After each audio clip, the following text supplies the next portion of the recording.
At the end of 2018, Congress passed a bill that would bestow Chinese and Chinese American World War II veterans with a Congressional Gold Medal in recognition of their service for the country while the Chinese Exclusion Act was still in place.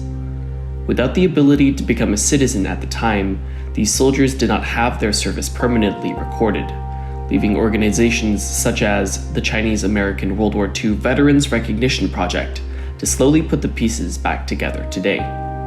As volunteers continue to dig for clues as to who the approximately 20,000 Chinese American veterans are, the families of Chinese American veterans are also stepping up to share their stories. My father's name was Guy Gordon Chin, and he served in the U.S. Army Air Corps, the China-Burma-India Theater of Operations, 14th Air Force Chinese American Composite Wing. The stories and experiences of these Chinese American veterans are intertwined with their dual identities. He thought that during the war he was treated like a traitor from the Chinese because he was in China, Burma, China, and India. Mostly because they thought of him as one of those traitor Americans who was doing the wrong thing, but he wasn't. These differences have a significant impact on how the war is portrayed today and what stories are being told. Well, many of my friends always had stories about what the wartime was like. They were not Chinese, and they were talking about, the Battle of Normandy and all the action going on in Europe. But, most of the Chinese who were served in Burma, China, India never talked about it. It was the forgotten war. It wasn't like it was written up in books and movies and anything like that. For what happened in the Asian front of the war, there are much fewer movies and artifacts in pop culture today. Instead of diving into history books and records, Chinese American families have instead turned to personal anecdotes to stay connected with this history. And he wanted to be a pilot. Unfortunately, my dad was not a great student. My dad was happy-go-lucky. He did not get through pilot training. In fact, there was an incident where he was on, I believe it was a link trainer simulator. After it was over, his flight session was over, he asked his instructor pilot, "How am I doing, sir? How am I doing?" And the instructor pilot said, "Well, Lieutenant, you've been flying into the ground for the last 15 minutes, so Dad was not going to be made into a pilot." But he did end up serving as a tail gunner, an aircraft mechanic, and the motor pool driver. He was in the armory all the time, or whenever they needed a motor pool driver for the generals. But the story of these veterans and their families didn't end with the war. Anecdotes about the struggles of living in American society during and after the war would highlight the hardships that these families would continue to face, oftentimes because of their Chinese heritage. During the war, money was really tight. When you're talking about people making money, I believe it was maybe a couple $100s a month. That's all they made. During the war, my mother and my Aunt Marion lived with his sister in San Francisco, so there were 3 wives living there with babies. After the war, they lived in San Francisco. I asked one of my aunts why they were living in San Francisco, and I thought they were from San Jose. She says, "Well, you know that Chinese couldn't buy property, and they didn't have any ownings of anything, so you went wherever you could." As time progressed, veterans began to settle back into society, and Chinese American families also began moving towards advancing their standard of living. The GI Bill and VA loans enabled them to buy a house in Oak Park, which was spacious considered at the time. It was your usual 2-bedroom, 1-bath, 930 square foot house, but it was certainly larger than anything they ever got in San Francisco.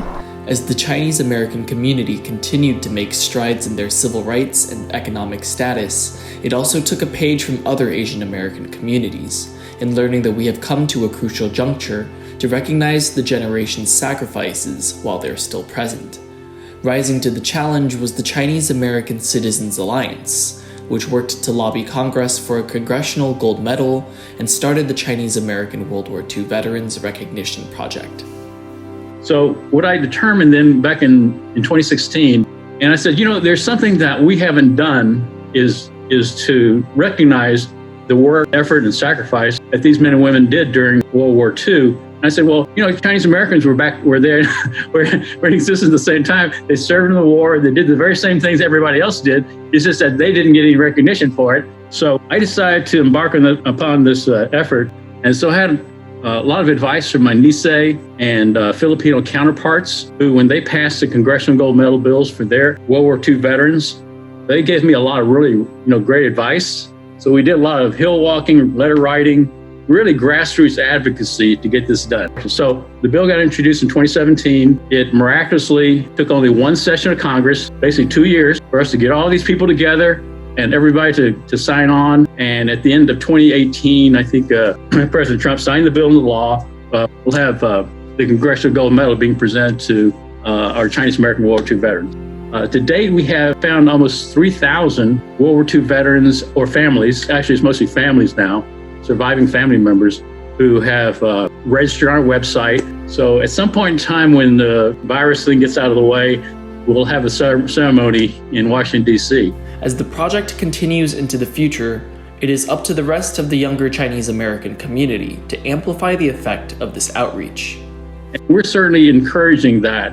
I don't know if the goal eventually is going to be we'll be able to get it into history books or some kind of education curriculum, but I think at the very least it should be available either through libraries or like through your Asian American Studies programs. So the Library of Congress already has a Veterans History Project. You can actually search for quite a few stories of Chinese American World War II veterans in there. So I have my father, my uncle, and a friend of ours in there already, so you can kind of see what they already have. You know, it's all about visibility. What we can do is show everyone through these stories that we all have a commonality of experience, and whether that's serving in the war, fighting for the country, demonstrating patriotism. I think the only thing you can do is demonstrate that our commonality and purpose as citizens of this country, as people of a community, of a neighborhood, of an apartment building, whatever it is that we're contributing in the same way as everyone else. So they don't look at our face anymore. I'm glad the efforts of my dad and the 249 men who served with him is being recognized. I knew very little about what went on over there, and I couldn't find much written about it, but I did understand about what the planes looked like, sort of what the conditions were like. And I'm really proud to see that the sketch of the medal that he will be awarded has a picture of the Flying Tiger plane